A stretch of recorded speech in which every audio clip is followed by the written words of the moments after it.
Thank you, Mr. NC. So good evening, everybody. Thanks for joining us on this weekend in the evening. This is welcome to the world for the residents and trainees. This is an IndSPN and the Indian Society for Pediatric Neurosurgery endeavor to teach the neurosurgery residents basics of pediatric neurosurgery in both fronts, the basic and the advanced topics, through the national and international faculty of pediatric neurosurgery. So the top, as I mentioned, the topics are highly specific to pediatric neurosurgery, so which you might not get used to in your residency or from standard work. Again, just to remind you that this meetings are held every month on the last Sundays between 7 to 8 p.m. with a standard registration link which we have sent to you. And today the topic which we are going to deal with is germinal matrix hemorrhage and prematurity. Again, this is a very crucial topic because anytime when these babies are born in the hospital or outside the hospital and referred to us, they are themselves in a critical stage because of the general issues. Additionally, this adds up to a very important issue to their general condition. Now, I mean, you should remember that if at all these the management of these conditions are bungled up during this stage, you have a situation which are a lifelong threat to the quality of life to the baby and of course to the family. So handling these babies in a rightful manner, in an appropriate manner, in a timely manner is very important in this condition. So today to talk on this, we have two specialists. One is a neonatology consultant, Dr. Sankeerth Yellinedi from Little Star Children's Hospital, and my own colleague, and additionally my own colleague from KIMS Sunshine, and Dr. Naveen Mehrotra. Dr. Naveen is a consultant neurosurgeon at KIMS Sunshine. Additionally, we have started an endeavor to join hands with different universities and different departments to improve in the IndSPN's rapport with different departments and get the pediatric neurosurgery residents into the pediatric neurosurgery fold. So today we have our the guest department joining us is Department of Neurosurgery, Osmania Medical College, and the faculty who is with us today is Professor Sridharla Srinivas from Osmania Medical College, Department of Neurosurgery. And his residents are also additionally there. So thanks a lot again for all of you who have joined. Now I'll move over to Dr. Naveen to introduce his colleague, Dr. Sankeerth Yellinedi. Thank you. Yeah. Naveen, please. Thank you. Yeah, thank you, Suhas, and a very good evening to all of you. So as Suhas already mentioned, that this is a very peculiar topic of the germinal matrix hemorrhage in prematurity. So whether you are going to practice pediatric neurosurgery or not, even in any neurosurgical practice, this is one topic you might be called and a referral may be given to you. And your timely decision is going to affect the child's life as well as his family. So this talk is divided into two parts. I think first will be the pathophysiology and the medical management for the germinal matrix, and the second is the the neurosurgical part of it. So I invite Dr. Sankeerth. So he is a pediatric neonatal intensivist working at the Little Star Children's Hospital at Hyderabad. He has done his post-graduation from JJM Medical College, Karnataka. He has more than 7 years of experience in handling these critically sick neonates, and he has several publications pertaining to this field of pediatrics and neonatology, and is currently a DNB teaching faculty at the hospital. So over to you, Sankeerth. Thank you, sir. My special thanks for Dr. Suhas and Dr. Naveen Mehrotra for inviting me to give a talk. If I can start sharing my screen.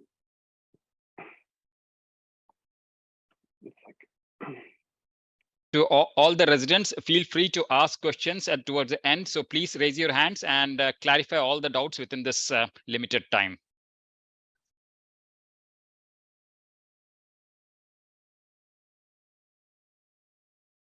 Yes, thank you.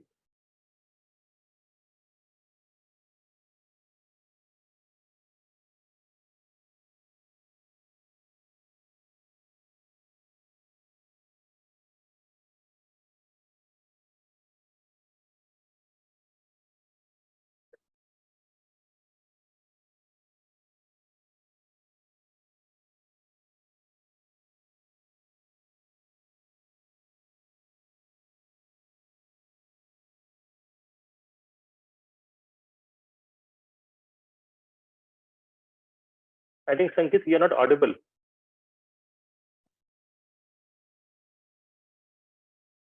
Sankeerth, Yeah. Sankeerth, your voice is muted.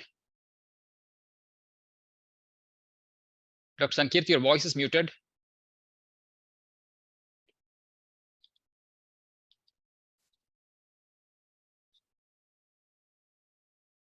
Your voice is muted.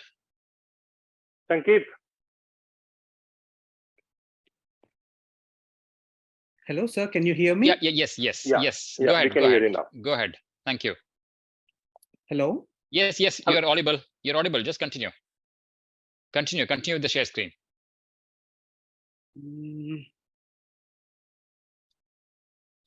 Can you hear me, sir? Yes. Yeah. Yes. We are able to hear you, Sankeerth. You can go ahead with the presentation.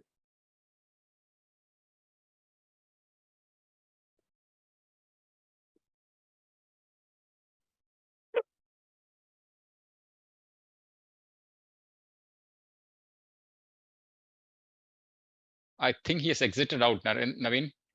Mm-hmm. You want to proceed? Okay, I think if there are Yes. some technical things, I will proceed with that. Yeah, you proceed, and then we'll come back to his. Okay. So should I start sharing my screen? Yes, please.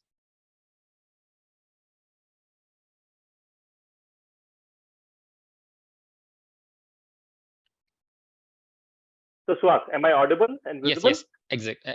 You're audible completely. Yeah. So a very good evening to all of you. So as Dr. Swat has told, the topic for today is post-hemorrhagic hydrocephalus, and we are going to share the management guidelines for it. So this is one topic which I think each one as a neurosurgeon should be knowing about it, because during your course of the neurosurgical practice, you might get a referral for this. And your referral or your decision making is going to affect the life of a neonate along with the family. So starting with it. So what's the background? So although it has been possible to reduce the percentage of premature infants suffering from IVH because of the administration of corticosteroids in the cases of prematurity, but post-hemorrhagic hydrocephalus remains a serious problem for which you do not have a consistent treatment or the guidelines. And it is one of the most common causes for cerebral palsy, and doing a VP shunt surgery makes the child permanently dependent upon a valve and a catheter system. So in bargain, we are giving a disease for a disease. So now coming to the numbers. So it is estimated that 25 to 30% of premature or low birth weight infants. Naveen, your slides are not moving. Are you trying to move the slides? Yes, I'm trying to move the slide. And the second slide. No, you're not moving here. Yeah, moving. It's a second. No. Not able to see it. No. Sir, extremely sorry. Sankeerth, we have started Naveen's presentation. After the Naveen's presentation, you can proceed. Okay, sir. I'm extremely sorry, sir. No issues. Naveen, your next slide, please. Yeah, next slide. I'm on the next slide. No. Are you able to see it now? No. Resume share. 1 second. Yeah. Are you able to see it now? Yes. Go ahead. So when I'm full screen.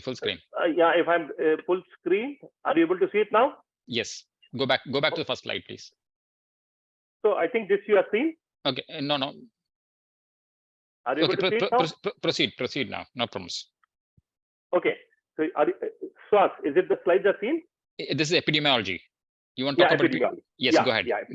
Go ahead. It's estimated that 25 to 30% of premature or low birth weight infants suffer from intraventricular hemorrhage. And of these post-hemorrhagic ventricular dilation occurs in about 25 to 50% of these neonates, and roughly 40% require some treatment of hydrocephalus.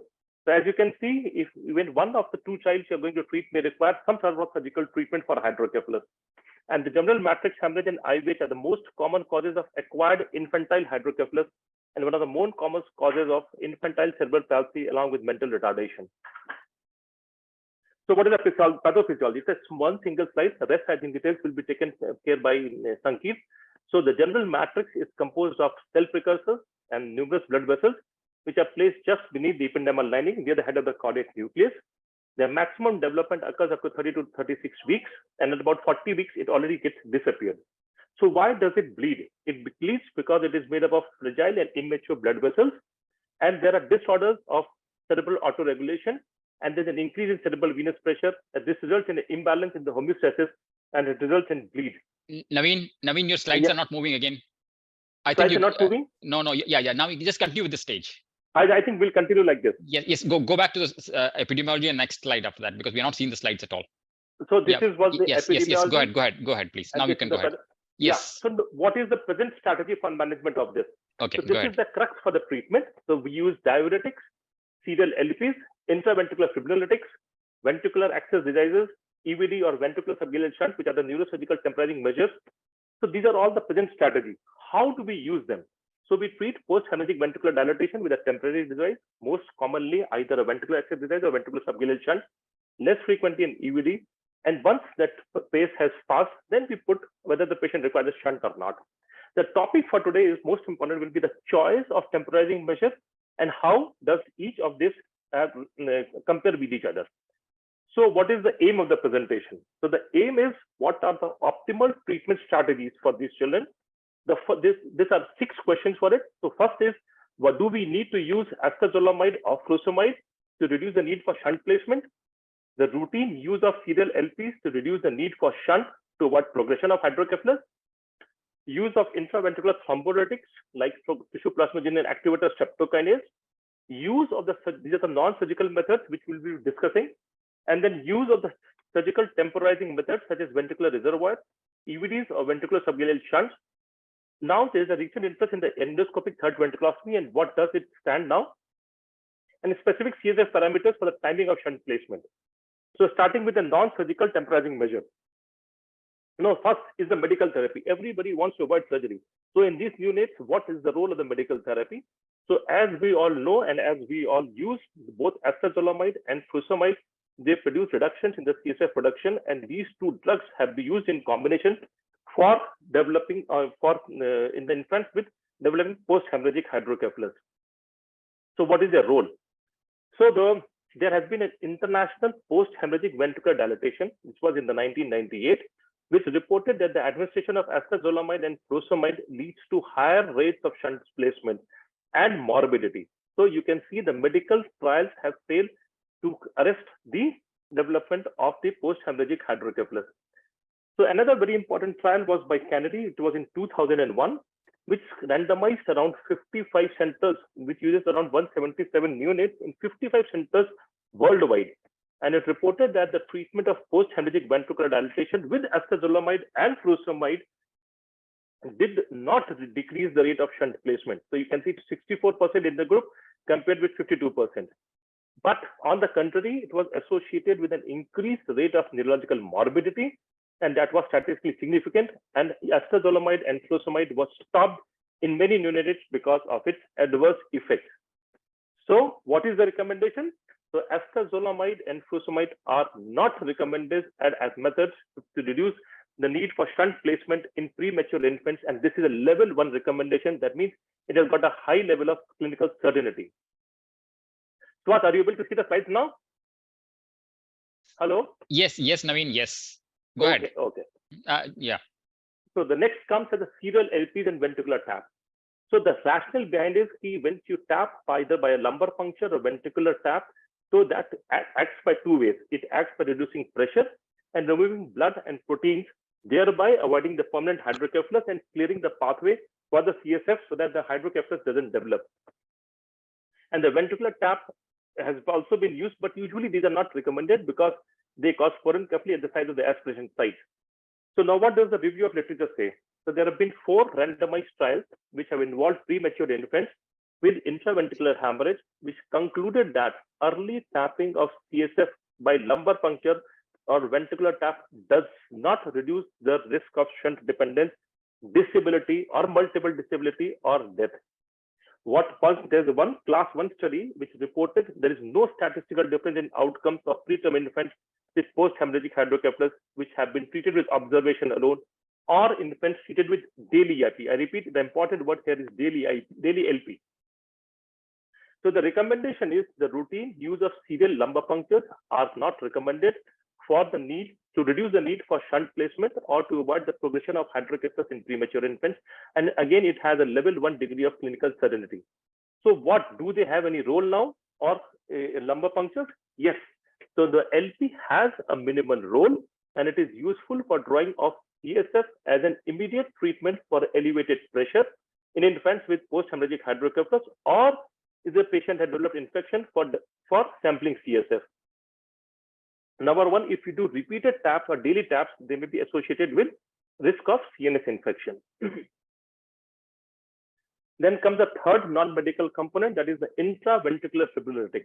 So what was the hypothesis or rationale behind using it is that multiple blood clots which are present in the CSF in the ventricle are the cause for post-hemorrhagic ventricular dilation. So if we lyse the clot by anything, this could reopen the pathways for circulation and there could be reabsorption of CSF, and that was the rationale behind using the intraventricular fibrinolytics.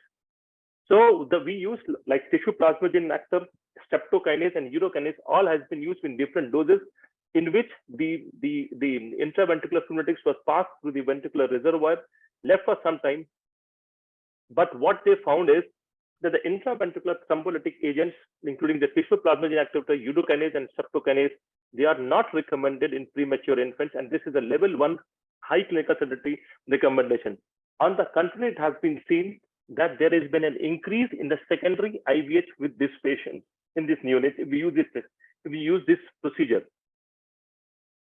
So why when we look at it scientifically, this feels to be a very good area. Then why it has not worked? What has been the rationale behind it not working? So why it has been studied that when we give intraventricular thrombolytic agents, it is usually late. So it usually we give it around 2 to 3 weeks, and by that time already the fibrosis or deposition of extracellular proteins has happened, and the changes have become irreversible. Of late, they've also found out that the cytokine transforming growth factor beta 1, which plays a major role in the development of hydrocephalus after intraventricular hemorrhage.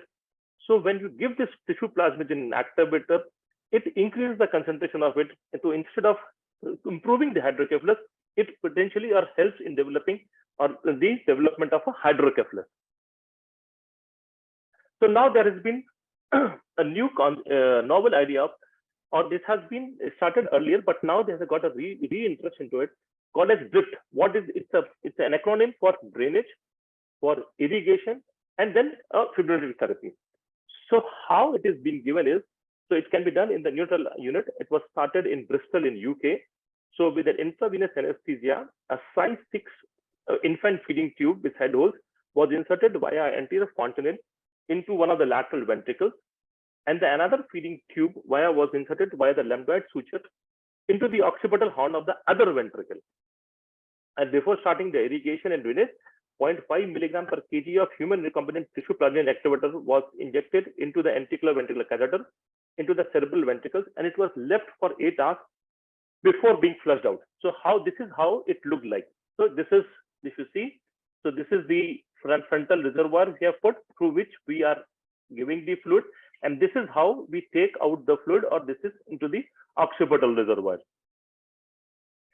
So what they have found out that the drift irrigation or fibrinolytic therapy is not recommended for PHH or the post-hemorrhagic hydrocephalus, but it was associated with an increased risk of secondary hemorrhage or IVH. But what happened is, in that study, which was done by Whitelaw in 2001, they found that the primary long-term outcome, death or disability, at 2 years was statistically significant or less as compared to other procedures. He also found out that severe cognitive disability was reduced, and this improvement was statistically significant. And now, even in they followed these children for neonates for 10 years, and they've come out with a paper in 2020 in which it mentioned that this 10-year follow-up was in which they have got good cognitive improvement, and this is the only paper they have come or which measures the cognitive outcome in patients with PHH. But it's very difficult to practice, and it can only be done in a well-resourced healthcare setting. So now this was in short about the non-surgical or the medical management. So now coming out with the surgical temporizing measure, as we already mentioned, there are 3 surgical non-temporizing measures, like the ventricular access device or Osmania reservoir. Second, we have a ventricular subgaleal shunt, and the third is an external ventricular drain. So there's an important paper by Mr. Kulkarni et al. From the sick kids, in which they've assessed they have performed the meta-analysis with 6 outcomes of interest, comparing each of them, like what is the rate of obstruction, what is the rate of infection, how does it affect the arrest of hydrocephalus, mortality, neurodevelopment outcomes, as well as revision. So this was a significantly sized study. The neonates were around 1,502, the meta-analyzed still. And what you found that this chart is important, and this is what we will be referring during the course of the further presentation. So if you see that the VSGS has got slightly increased rate of obstruction, it has got lesser rate of infection, but of late, the things which are important is EVD, which is less frequently preferred, has got a maximum rate of and significant rate of revision, and the arrest of hydrocephalus cause is least among them. So they now decided what are the reasons for this. So the ventricular subgaleal shunt is a very simple procedure in which we put through the frontal reservoir and leave with a low pressure valve. We create a subgaleal space and leave the distal end of it. I think the technique is very simple, and if you want to read further, I think there's a paper by Dr. Sandeep Chatterjee and Dr. Kaushik in which they describe the technique for putting a ventricular subgaleal shunt. So the advantage of ventricular subgaleal shunt is that it is diverting the CSF into an anatomical compartment instead of tapping as has been done by the Omaha reservoir. One of the important aspects of ventricular subgaleal shunt is that it maintains a closed pressure system, so the back pressure is more, and it might open the pathway for CSF absorption, but it maintains the blood products, so there's a possibility of increased risk of mechanical kidney failure. And if you go back, we can see that the obstruction is slightly more as compared to VAD because we are not removing the blood products, which we remove when we put a reservoir. So then the important part comes out, what is the rate of the CSF conversion or the shunt to the shunt conversion? So we felt that ventricular subgaleal shunt provides the back pressure and it opens the CSF pathway. So the shunt conversion rate would be less, but it was not like that. So why? Because since the blood products were present in the cavity, so they excited an inflammatory response, and we had the tumor necrosing factor, and this causes the fibrosis, which results in the obstruction of the CSF pathway. So apart from that, the neurodevelopmental outcome, if you see, is slightly better as compared to VSGS as compared to ventricular access device. So what is the reason for it? So the reason for it is that the CSF in the neonates contains some neurotropic factors, which is involved in the nervous system signaling, and once we remove them via reservoir, the chances of a development are slightly lower as compared to that of a VSGS shunt. So now comparing to the external ventricular drain, so we found that the rate of arrest was substantially higher for patients with EVD. And what is the reason for that? The reason is that once we put an EVD, we are forced with a decision. Either we continue to convert it into a shunt or we remove it because of the risk of infection. So it has been speculated that this once we remove, this EVD puts a thorough trial for natural primary and secondary pathways to open, and it is causes in avoiding a permanent shunting in an infant. So then why the rate of infection was less with an EVD when we have the fear that there will be a higher rate of infection? So the rates of infection obstruction were less because as a precautionary measure, we always used to replace or remove the EVD. So comparing this, what is the recommendation they gave? They gave that the ventricular access device, EVD and ventricular subgaleal shunt, they are the treatment options, and they have got a level 2 moderate degree of clinical certainty. The evidence was that VSG shunts or subgaleal shunts, they reduce the need for daily aspiration as compared with the ventricular access device. So some of the studies, they have always used or putting as a VP shunt as a primary. So what is a possibility? Yes, it's a possibility. And it is a possibility they have considered in the patients who have a higher or gestational age. The studies compared the gestational age of the child was born around 26 weeks as compared to one who was born at 29 weeks or 30 weeks. In that case, the progressive or this post-hemorrhagic hydrocephalus follows a prolonged course, and VP insertion can be tried as an initial step without the need for temporizing measure. So they followed all the signs of clinical hydrocephalus like sunset sign, irritability, bulging fontanelle, apneas, And clinical or documentary evidence was that you measure the head circumference and it was more than 1.5 centimeters per week for at least 2 weeks, and you do a transfrontal ultrasound examination, and you can see that the ventricular megaly is there. One of the things which we do consider in practice is like proteins and blood. So they did not really found, and they found, and they really put the proteins even when they're slightly higher. Even 1.5, which is slightly higher, was considered or accepted for a valve insertion. So what are the contraindications if you want to put a VP shunt? If there's a systemic infection, coagulopathy, yes, everybody knows. Most important thing for a neonate is skin. When you mean an inadequate skin, it means it's too thin or if there's an infection. So once you don't handle the skin properly, there's a very high chance that you may land up with a shunt which is explanted or it is exposed for infection. As I already told you, the CSF protein of blood was not considered as contraindication for surgery. Some people, they delayed. And what did they say? That they observed the patient and felt that probably if we can delay the VP shunting for some time, and it's called a delayed VP shunting, and in such patients, they delayed it for 5 weeks of age. This gave the time for stabilization and regression of hydrocephalus. In some cases, the surgery was not even required. So its advantage is if the ventricles become clear of blood and there's no chances of normal shunt functioning. And they also felt that this delay did not appear to have any adverse effect on the neurological outcomes. One of the very important things which we see in neonates is a necrotizing enterocolitis. So if the child's bowel or abdominal cavity is not good, if putting in a VP shunt will be very difficult. And it has been seen that if there is a bowel rupture, the endoepidural catheter is present, it may lead to gram-negative ventriculitis, and which has a very bad infection or which can spread to the brain and can be very catastrophic also. So VP shunt should not be inserted until the infant is feeding well and past the stage where NEC can develop. So another thing which we usually discuss in clinical practice is birth weight and surgical procedure.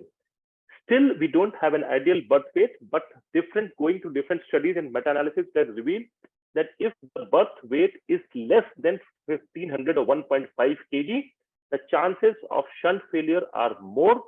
So normally we feel that if it is done, if the child weighs more than 1.5 kg, it is better. And secondly, if it's feeding well and passed beyond the time when NEC can develop, so that is good for the child. Is there a timing for which the shunt placement can be done? So considering all the meta-analysis, it has been said that there is insufficient evidence to recommend a specific weight and time to direct the timing of the shunt placement in premature infants. But again, this is a level 3 recommendation which has got unclear degree of clinical certainty. One of the things which we have considered is an endoscopic third ventriculostomy. So since there's a development of the neuroendoscopic techniques and the improvement in the lighting and magnification, so ETV with or without carotid plexus coagulation has been performed in recent years, and the advantage it offers is that the children do not require a shunt of their lifetime. So what is the role? What are the studies saying? The study says that all ETV has a much higher initial failure rate as compared to shunts, and it tends to be an award. The only where you can consider it as is an initial choice is in the children who have got an abdominal cavity issues or there's a necrotizing enterocolitis. So what are the factors which cause or responsible for ETV failure? I think we all have seen there's a ETV success score and post-hemorrhagic hydrocephalus scores low and there's chances of failure. So if we have a grade 4 hemorrhage, the weight is 3 kg or less, if the age is younger than 3 months at the time of surgery, if there's a need for reservoir placement, or if there's a normal cerebral aqueduct, the chances of ETV failure are more.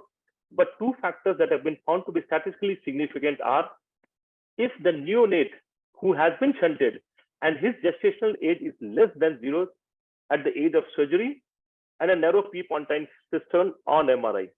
So what is the recommendation for ETV? So there is an insufficient evidence to recommend the use of endoscopic third ventriculotomy in premature infants with post-hemorrhagic hydrocephalus, and we have a grade 3 degree of clinical certainty with it. I think this topic will be discovered more by Dr. Sankeerth. A few passing by slides for this. So all infants who have extensive hemorrhage involving 3 lobes, they develop the cerebral palsy in early imaging, that is 42 days before age. Ventriculomegaly, IVH, and extensive hemorrhage were predictors of CP, and in imaging performed near discharge, ventriculomegaly have a higher predictors of cerebral palsy. So I think the most important predictor for outcome has been the grade of hemorrhage, and it is the one which decides the long-term cognitive and motor outcomes for this. The cortical mental has got no significance yet. So what are the future directions? So a lot of recently, if you see the underlying articles, there has been an interest of treating post-hemorrhagic hydrocephalus without CSF diversion surgery by endoscopic lavage and fibrinolytic therapy. But still it is in the experimental stage and not needs to be studied for. So to conclude, I think it's a treatment with preterm infants with IVH and hydrocephalus continues to be complicated with no consensus. A lot of international collaboration and randomized trials needs to be done. And a VP shunt surgery with subsequent long-term management is the answer without trouble after appropriate temporary CSF management has been done for it. So I thank you all for your patient hearing, and I'm open for any questions now. Naveen, we'll take the questions towards the end because in this interest of time, so that we don't miss Sankeerth's presentation completely. Yeah. Thank you, Naveen. Thanks for this nice overview of what has happened in the past and what is happening and what is accepted for long term. Sankeerth will take on your talk. Thank you, Sankeerth, for joining. I knew you had a problem and we had to proceed. Yes, I'm sorry for that, no but problem. thank you very much for joining back. Thank you. Thank you. There was a problem sharing the screen. No problems. No problems. Try to share my screen first. If it's visible, then we'll go ahead. Sir. No problems. Thanks a lot, Sankeerth. Yes. Just go ahead. Yeah, you're clear. No issues. Yes. So good evening, everyone. I'm Dr. Sankeerth Yellinedi. I'm here to discuss and throw some light on germinal matrix hemorrhage in premature infants. So germinal matrix intraventricular hemorrhage remains a devastating neurological complication with considerable morbidity and mortality in premature infants. Hemorrhage originates in the capillary network of the subependymal germinal matrix of the developing brain, and it may disrupt the ependymal lining and progress into the lateral cerebral ventricle. The incidence of intraventricular hemorrhage varies from 8 to 24% generally, and at a slight increase of 20 to 28% in very low birth weight babies. Gestational age is inversely proportional to incidence, that is, the incidence increases with the decreasing gestational age. So I'll try my best to give you a picture of what is the germinal matrix, where does it lie, and why is it the preferred site for intraventricular hemorrhage. As you can see in this picture, the lateral ventricles, this is a autopsy specimen. Lateral ventricles are lined by the ependymal lining, and this is the site, approximate site where germinal matrix lies.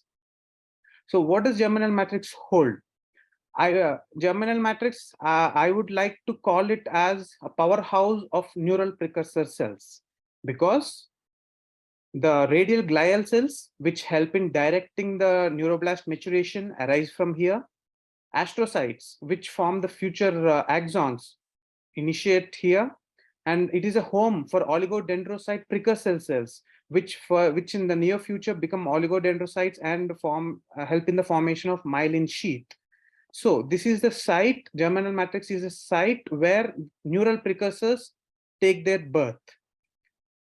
And this is a very rich vascular zone where it has very large capillary network. So as we discussed, it has a very high neurogenic potential because it is a house for most of the precursor cells. I would like you to imagine the germinal matrix as a busy road junction. A busy road junction which has a lot of traffic, where the arterial circulation is ending and the venous circulation starts. So at a busy junction, if the signals are not working or the road is very bad and the junction is narrow, that is a recipe for accident. The same is the case with germinal matrix bleed, where disturbances in the cerebral blood flow owing to the loss of cerebral autoregulatory mechanisms of the preterm baby or hypotension or any cerebral flow disturbances is a recipe for bleed, because the capillaries are fragile and they can easily give up. So as you can see, the germinal matrix is most prominent from 7 to 8 weeks of gestation. It persists into the third trimester and reaches its maximum thickness by 24 weeks of gestation, and gradually thickness decreases and disappears by 36 to 37 weeks. So if I'm clear of how the germinal matrix intraventricular hemorrhage originates, let's discuss about the risk factors which can predispose a premature newborn to have an intraventricular hemorrhage. So prenatal factors like in vitro fertilization or multiple gestation, they pose a risk of premature birth. So any risk factor associated with prematurity is a risk factor for intraventricular hemorrhage. And a poor antenatal care and a lack of corticosteroid cover for prematurity, chorioamnionitis or maternal inflammatory conditions, they are an independent risk factor for development of intraventricular hemorrhage. And inherited coagulation abnormalities where mother has autoimmune thrombocytopenia or any alloimmune thrombocytopenia conditions, it is a risk factor for development of bleed. And perinatally risk factors have been identified which are aimed to prevent, because 50% of the bleeds happen within the first 6 hours of life. So perinatal interventions, perinatal risk factors have to be taken care of. As we already discussed, prematurity is an independent risk factor for development of IVH, placental abruption, low 5-minute Apgar at birth, intubation or repeated intubations attempts increase the risk for intraventricular hemorrhage. Regarding the vaginal delivery, whether some studies have shown that delivery through cesarean section have decreased incidence of intraventricular hemorrhage, but the evidence is still not clear. So there's no definite recommendation made on that. And delivery in off-peak hours, where the hospital runs on a skeletal staff, the incidence of intraventricular hemorrhage is seen to be higher. And postnatally, the risk factors include neonatal inter-hospital transfer. We try to avoid neonatal inter-hospital transfer. We try maternal transport is the best transport which we can opt for. So we try to shift the mother to a tertiary center rather than shifting the neonate after birth. So conditions associated with preterm delivery like respiratory distress syndrome or sepsis or acidosis, they all pose a risk for intraventricular hemorrhage. And any condition altering cerebral blood flow like hypoxemia, hypotension, hypercapnia, or a hemodynamically significant patent ductus arteriosus, where the blood flow to the cerebral vessels can be altered and leading to fragile blood vessels giving up and leading to a hemorrhage. So how do they present? Almost half of IVH cases occur in the first 6 hours of life, and 90% of the cases are detected by day 4 of life. How they can present? They can present as a catastrophic presentation, where the evolution takes only from minutes to hours, where the child progresses to deep stupor, coma, has respiratory issues, including apnea, refractory seizures, decerebrate posturing, fixed pupils, quadriparesis, and obviously has very poor outcome associated with it. Around 15% of the newborns present in a catastrophic manner, and a saltatory presentation where the evolution may take around some 12 to 24 hours, where the child progresses to having altered consciousness, decreased movements, hypotonia, and eye movement aberrations, where the child can have a persistent downward gaze or some nystagmus movements. The peculiar feature of saltatory presentation is there is progression or deterioration for a while, and then the child appears to be stable for a while, and then again the deterioration starts. And another presentation is a clinically silent presentation, which is the most common presentation. About 50% of the newborns with intraventricular hemorrhage present in a clinically silent presentation. So they are only detectable by routine brain imaging. Symptomatic neonates may manifest with convulsions, bulging fontanelle, recurrent apnea, as discussed before, and unexplained pallor. We have to look for IVH first. Drops in hematocrit may occur in large bleeds. Recent evidence of biomarkers such as S100 beta, activin A, adenomodulin, neuron specific enolase. These are some of the biomarkers which are under research to pick up the intraventricular hemorrhage at an early stage. So how do we grade germinal matrix bleed? The grading system has been proposed by Papile et al. Based on the severity assessed by CT computed tomography images, which has been later replaced by or proposed newer grading proposed by Volpe based on the cranial ultrasound scans. And in the recent past, the usage of cranial ultrasound is increasing because of non-invasive nature and the wider availability. Both of them describe the intraventricular hemorrhage in a similar terms. So they are divided into like 4 grades. Grade 1 bleed, where the bleeding hemorrhage is confined to the germinal matrix and it doesn't rupture the ependymal lining and it doesn't enter the ventricle. So this is a picture of the germinal matrix bleed, grade 1. This is the neurosonogram picture. And in grade 2, there is compromise of the ependymal layer, and the bleed enters the ventricle but doesn't cause any ventricular dilatation, and obviously involving less than 50% of the ventricle.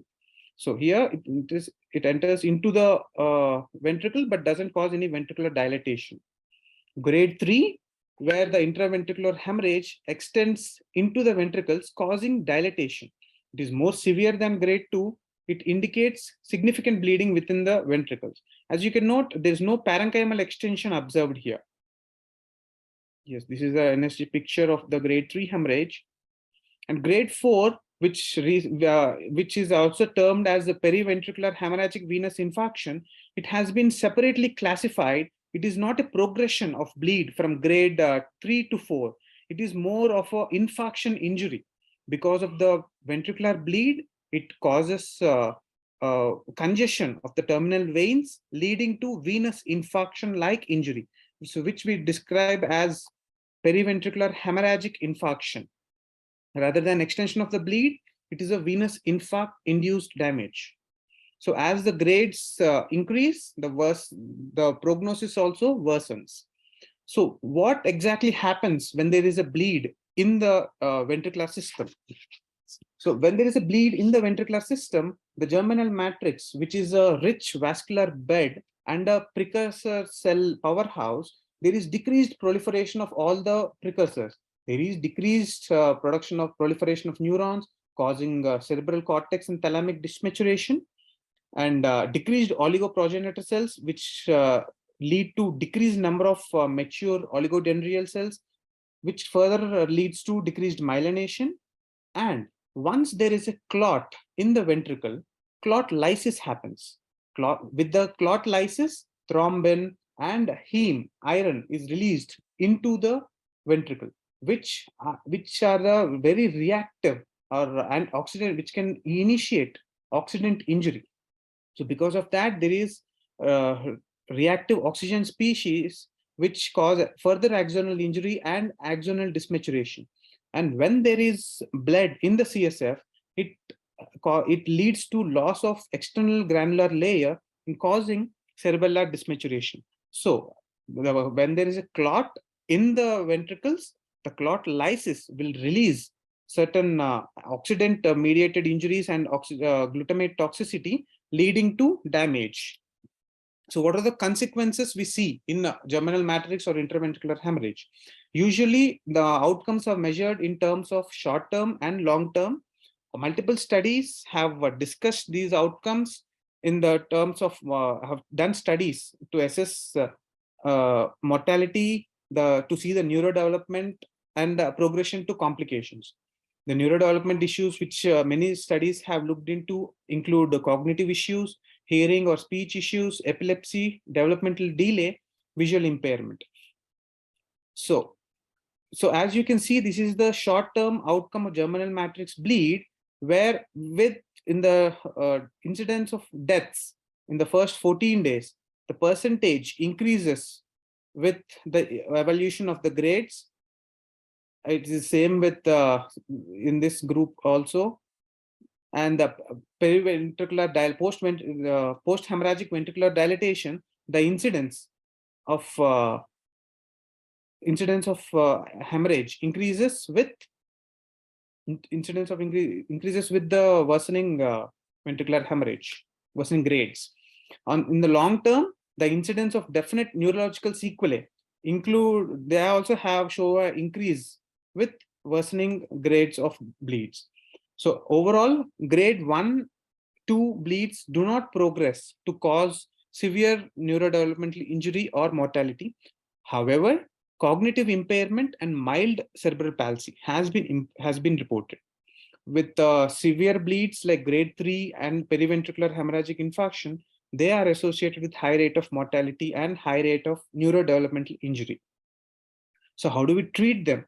It's most important that we aim at prevention of germinal matrix intraventricular hemorrhage, because there is no proven therapy to reverse the bleed, and there is unfortunately no available treatment as of now to prevent or reverse the white matter injury which occurs.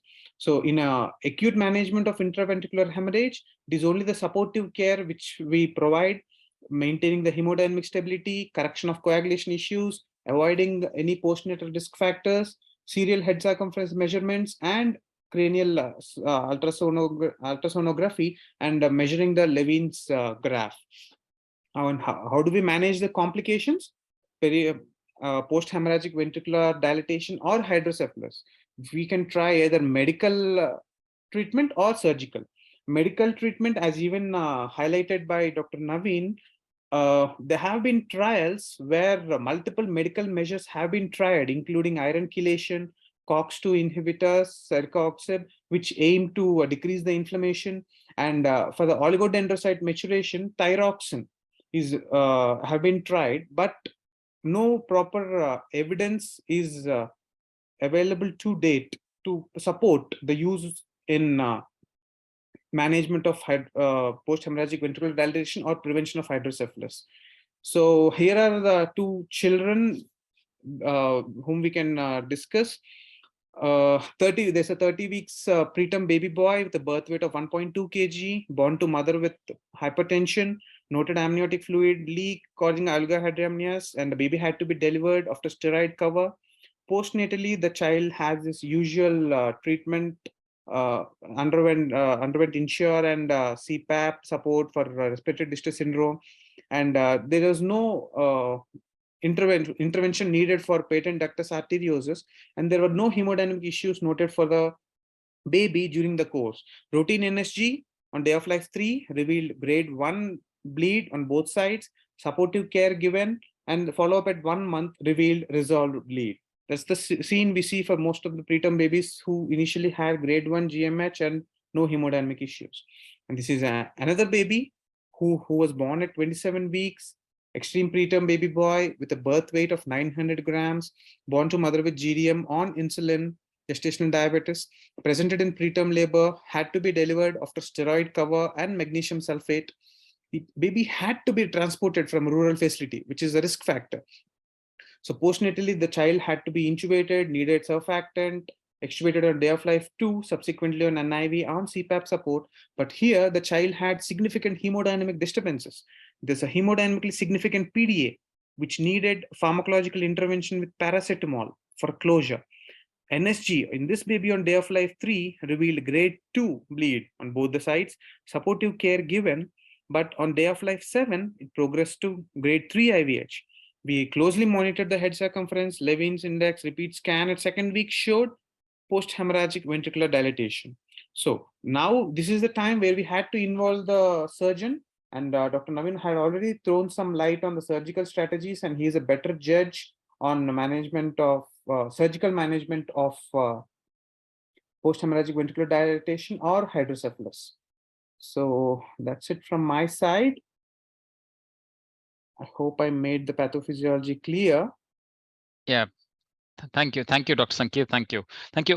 Sankeerth, I had one basic question. You know, you Yes. mentioned there are lots of prenatal factors and perinatal factors, isn't it? Yes, sir. Now, my one basic question is: do you think over years, because I didn't find a mention, have we reduced the incidence of prematurity-related IVH? I thought it was keeping on increasing. Yes, sir. The incidence of what do you say? The incidence of prematurity-related IVH, yes. Yes, sir. Prematurity is an independent risk factor for intraventricular hemorrhage. Yeah. As you can see, in the last 2 decades, the incidence of premature birth has been increasing. Yes. But the complications post premature birth, IVH specifically. the IVH specifically, and any like prenatal corticosteroid cover, the babies who got corticosteroid cover have decreased postnatal issues. Okay, so maybe because the incidence of prematurity is increasing, we are feeling that Yes. it is still on the higher side, isn't it? Yes, it's still, Okay. but the severity of the bleeds have come down. Okay. The severity Okay. of the bleeds, if the Wonderful. because with the improvement of the maternal care and improvement in the perinatal support, the incidence of severe bleeds have come down. Yes. Thank you. So I think we had a good session with the basics from Dr. Sankeerth and Naveen covering up the surgical part. And now we will go to Dr. Sridharla. Your residents want to present, isn't it? We can analyze the case situation if they have a case. Dr. Sridharla. Dr. Sridharla. I think Dr. Gibran is the one who's going to present. I think he's there in the. Is he there? Yeah, if he's there, he can present, and then we can analyze the case for the residents who are joining us. So, and to all the residents, anybody who has a question which is not understandable, which you want to clarify, you can raise your hands and we can go ahead. Meanwhile, there are some questions in the Naveen, and there are some questions in the chat box which you might want to take up. One question I want to clarify is there's a mention of role of neuroendoscopy, which Naveen has not mentioned. Neuroendoscopy, apart from possibility of ETV, lavage is coming up as a gentle option to improve outcome. As Dr. Sankeerth mentioned, the blood and the blood products and the ICP, etc., adds to the damage secondary to the hemorrhage. Lavage is being considered as a possibility to improve the outcome. And an active trial is going on in the ISPN for trying to find a multi-center trial, which a prospective trial to look into long-term outcomes of endoscopic lavage for neonates. The selection criteria is very strict, so most of the institutes have still not got into active use of endoscopic lavage. Yeah, I just you're right, Suhas. I just mentioned as a passing by because still the decisions are not very clear. So I mentioned it as a future direction. Agreed. Okay. Yeah. Agreed. You can have a look. Naveen, you can have a look at the chat box. Maybe we can answer after that, after this case. Yeah. Go ahead, Dr. Gibran. Yeah, very good evening to the faculty and my colleagues. Thanks for joining. Dr. Gibran, thank you for joining. Thank you all your residents for joining. Maintain your continuity with the virtual classrooms. Okay. Yeah, thank you. Sir. Thank you. Look forward to it. So I'm presenting a case of a preterm baby that presented to us with intraventricular hemorrhage. Go ahead. Yeah. So it Gibran, is the first one. Gibran, we will dwell on the decision making part, the management part. We'll see what is necessary. Huh? Yes, of course. So it's a first, just a basic overview of the case. It's an 18-day-old firstborn male, which was born through LSCS because the mother had pregnancy-induced hypertension. Presented to us with high-grade fever and seizures. So just to give you an idea of what happened exactly, this child was born at Neonatal hospital. And immediately post-delivery, he did not have any neurosonogram, and the child was discharged without any issues on the 3rd day of delivery. Birth weight was 1.4 kg. And on the 18th day, he developed fever with seizures and presented to, again, Neonatal hospital, where NSG was done, and it revealed grade 2 IVH. So on maternal history, she was non-compliant with prenatal visits, and no prenatal anomaly scan was done. She's a known case of hypothyroidism. Right. So this is the Just CT hold on the. Gibran, just hold on. Dr. Sankeerth, you want to comment on the prenatal assessment? Dr. Sankeerth, Yes, sir. you want to comment on the prenatal? I mean, I want you to relate to whatever you have spoken, so Yes, that sir. the residents get impressed by those facts. Yes, yes. The child was actually born as a very low birth weight infant and had to be delivered prematurely. Gibran, first slide, yeah. Yes, sir. Yeah. Yes. Prematurity being first risk factor for the development of intraventricular hemorrhage. And then the child was actually no neurosonogram was done prior to discharge, which has to be emphasized because there has to be a hospital protocol where the child has to, because the most of 90% of the bleeds can be picked up by day 4 of life. So any preterm baby, especially at 32 weeks, it is recommended to have a neurosonogram done prior to discharge, at least on the day 3, day 7, day 14, and prior to discharge. That was actually not done in this child. Yes. Go Yes. ahead, Gibran. Yes, sir. Next. Right. And Thank you. there are maternal factors are there, isn't it? Go back the previous slide. The prenatal visits and prenatal visits, etc. Where there's non-compliance, etc. Poor antenatal care. Yes. Yeah. Poor antenatal care. Okay, go ahead, Gibran. Right. Yes, sir. Thank you. So this is a CT on the day of admission when the child presented to our hospital. He was referred from Neonatal. And you can see that there is an intraventricular hemorrhage, but there is no extension into the fourth ventricle. And we see some dilatation of the ventricular system here. We can see that the temporal horn on the right side is a little dilated. The rest of it seems very self-explanatory. Okay, Gibran, by the way, for all the residents, we try to avoid CTs in these babies because a good neurosonogram is perfectly okay for the initial decision making. Yes. Okay. Yeah, go ahead. Because the harmful hazards of radiation, and we do not know how much harm we are doing to the growing brain. Yes. Yes. Yeah, go ahead. Right. Thank you. So we admitted this child for observation and serial measurements of head circumference.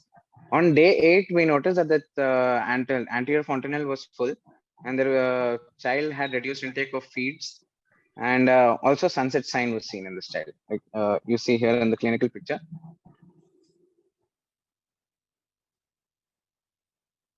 What is the weight of the baby at this moment, Gibran?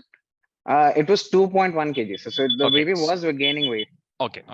So already 2. So we have already chance for doing a VP shunt, isn't it? Or you did? Yes, sir. Go ahead.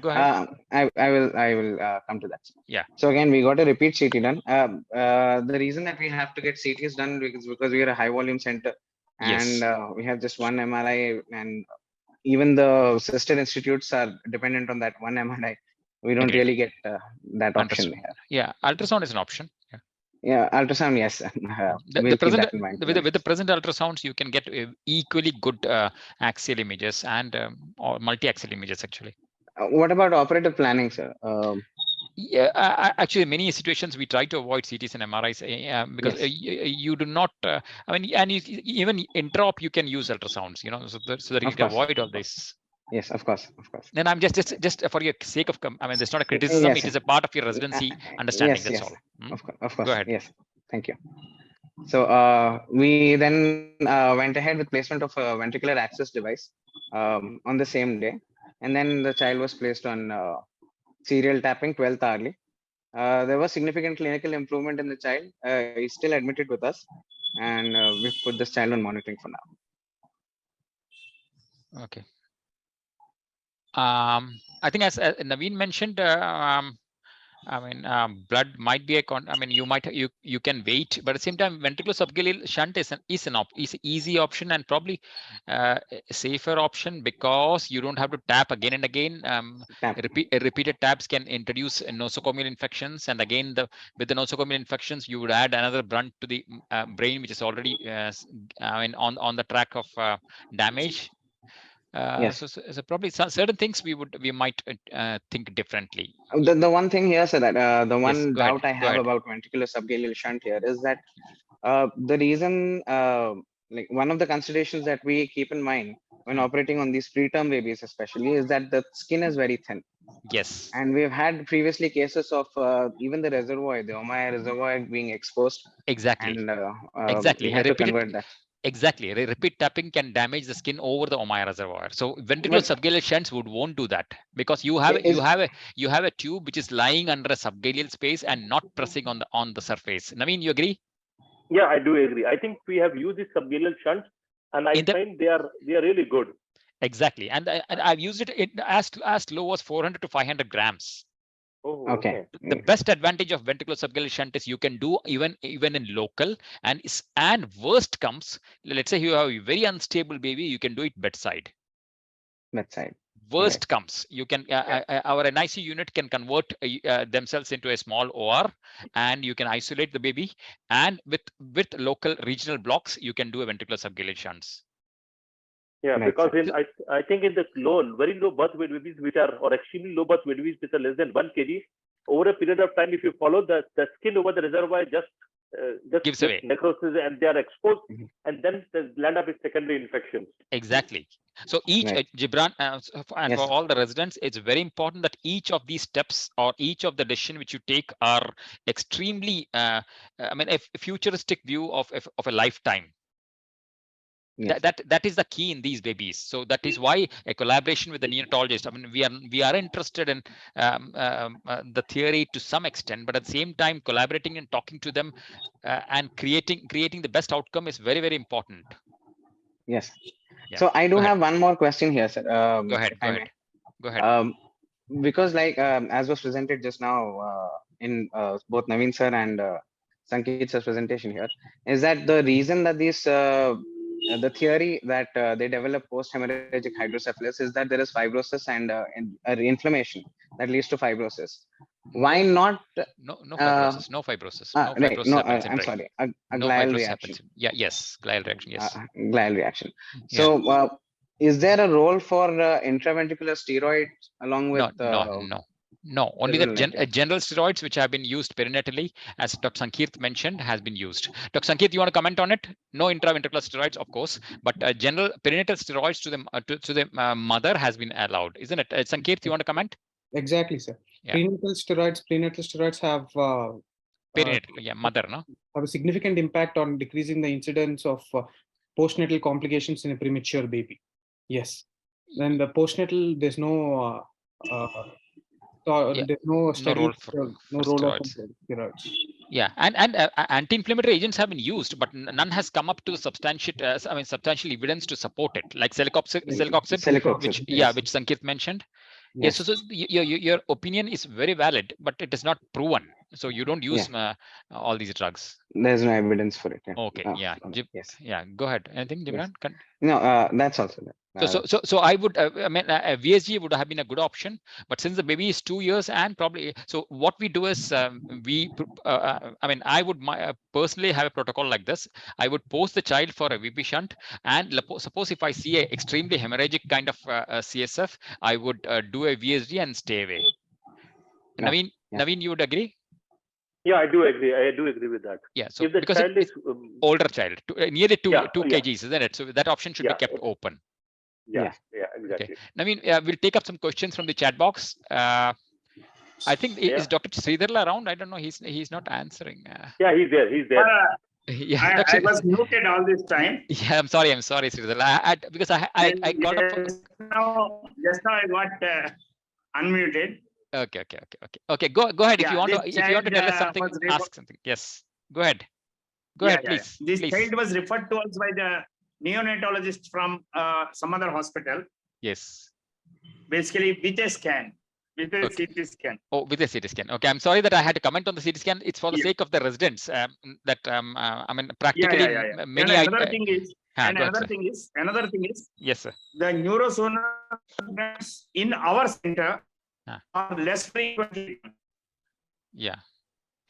And most frequently, the neurosonograms, whichever we are asking to do, they are inconclusive reports. Probabilities and all they write.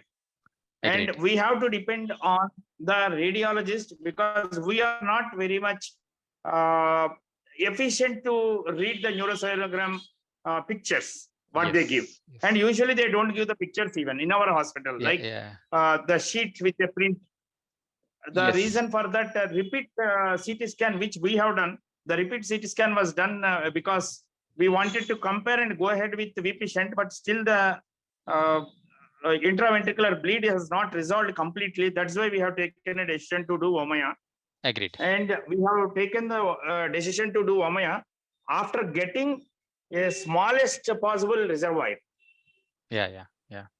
And another thing regarding the subgaleal shunt, before going to the ventricular subgaleal shunt, the usual story with excoriation and exposure of the reservoir is, if the child's head is small and we need to stretch the scalp and the skin more with the larger reservoir, then that happens. Usually it has never happened when we have tried to use 24 gauge needle. But anyway, we will consider your opinion and suggestion for sure next time onwards. No, it's only for the resident that we had these comments. These skins are very thin. Use the insulin syringe, the insulin syringe. 26 gauge. Needle. Yes. And we use the disposable sets, and I think anyone in the globe, around the globe, they do that. Agreed. And the excoriation happened. Even recently, we had one pediatric neurosurgeon referred a case to us where he has placed a Omaya reservoir following the aqueductoplasty and third ventriculostomy done for a small child of 2.5 months old that got excoriated and came out.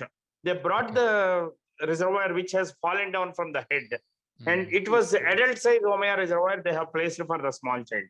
But smaller reservoir, when we have placed, we never faced a problem. But still, we will consider this idea of ventricular subgaleal shunt next time onward. Yeah, we planned like this. This Omaya reservoir will be converted to VP shunt, a permanent procedure subsequently. Yeah. So because one more. The patient, the child has got already the periventricular seepage. He did not have any option, not allowing the hydrocephalus to develop further and at the cost of the brain matter. We wanted to do something. That's why we have done it. Yeah. And the latest CSF, which he has not projected that bottle, it was less hemorrhagic. Yes. The one which he has projected in this session, older it one, was the initial day. It was initial when he has come to the child, when the child came to the hospital. Now, after about 1 week, I think, later on, 1 week later, it was very significantly less. And the RBC count also we have done, it was 5, sir. RBC count is 5. Okay. 5 per cubic millimeter. Okay. Thank you, Dr. Sridharla. Another smaller advantage of VSG is, once you have done a VSG, you can leave the system, child into the system, so that even the pediatrician or the neonatologist can tap the subgaleal space if necessary. So that's a good advantage, of relieving the child from the hospital. Doctor, Dr. Sankeerth, there's a question on when to start steroids for the mother.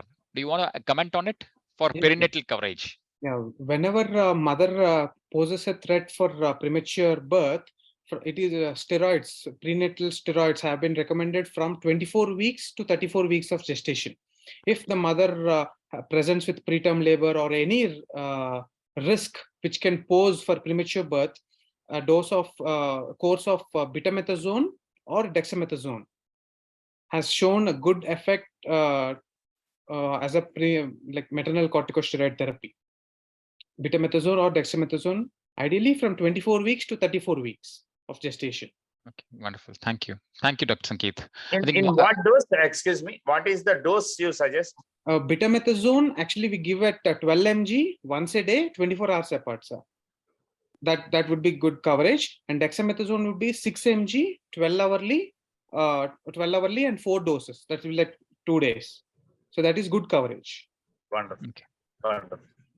I think we'll just take one last question, and then we'll go ahead with closing the session, because it's already 8:15, 1 hour beyond our 1 hour completion. So one question which is in the chat box says the risk of shunt blockage in VSG. Practically, we do not come across much of shunt blockage. Practically, of course, it's possible. Instead, the subgaleal pouch sometimes does not form. That is the more important side effect which you have seen. The subgaleal pouch fails to form because the pressure is not very high. We have not seen blockade of the VSG tubings. Naveen, you would agree? Yeah, I do agree with that. And secondly, you see the blockage of the there have been definitely some instances of blockage as was shown in the paper or obstruction, and most likely it is because of the debris which is over there. Yes. And but the rate is much less as compared to other like EVD or ventricular or reservoir. And Dr. Christie has asked a question on why EVD has a higher chance of arrest of the hemorrhagic hydrocephalus ventricular dilatation. How do you the point is what happens is when we put EVD, there are two options. We do not continue for long period of time. Either we remove it or we convert into a VP shunt. So if we have converted to VP shunt, is fine. If we have removed it, so it is the thorough trial in which we open or which causes to open the primary and the secondary parts of CSF absorption. So this is the best trial. So that is why it has been hypothesized that EVD have got the better rates of arrest of hydrocephalus as compared with VSG shunts or ventricular reservoirs. One more question from Arun. Arun has asked about multilocalization and trap fourth. So multilocalization and trap fourth are seen much beyond this prematurity and usually seen after their first procedures. So a careful follow-up of all these children is mandatory to look for multilocalization and especially trap fourth. A large fourth ventricle does not mean it is trapped. You have to ensure that your supratentorial shunt is functioning before you declare a fourth ventricle to be trapped. A large fourth ventricle and a smaller cerebellum is nearly commonly seen with most of the on the higher grades of hemorrhage. Trapped fourth ventricle is a difficult decision making in these children. Again, you have to correlate clinically to say it is trapped because trapped fourth ventricle additionally merits different other management, including fenestration, ventriculostomy, aqueductoplasty, etc., etc. So a diagnosis of trapped fourth is a difficult decision. But it should be expected as you follow up these kids. I think if others agree, I'm going to close this session because it's already 8:15. Sankeerth and Naveen, I have your permission. Dr. Sridharla, can I close the sessions? Can I close the session? Yes, sir. Yeah. Yeah. Thanks a lot. Yeah. Thanks a lot, Dr. Sridharla. Thank you very much. Yeah. Thank you a lot. Yeah, thanks a lot, Dr. Sridharla. Thanks to your residents. Thanks, Naveen, and thanks, Dr. Sankeerth, for a wonderful comprehensive cover-up of all these topics. I think the residents would got to have hang of it. We cannot complete the session, topic in the maximum detail, but from here on, they can at least go back and read and get these topics. Again, to all the residents, the virtual classrooms are meant for you, and this will happen every month at the last Sunday between 7 to 8, and the next topic which we are going to take up is neurological examination of an infant and a child. A neurological examination of infant and child wouldn't be taught to you elsewhere. So please try to join us on the last Sunday of the July month. That is, I think, July 30, if I'm not wrong. We will announce the speakers and the teachers as the time goes by, and we will involve another institute like Osmania this time. Try joining us for those sessions. Thanks a lot. Thanks everybody for joining again, and thanks to all my faculties and Dr. Sridharla and his unit. Thank you. Thanks a lot. Good night. Thank you all. Good night. Yeah, good night. Thank you so much, everyone. Thank you. Thank you. Thank you. Yeah. Thank you so much. Thanks. Good night, everyone.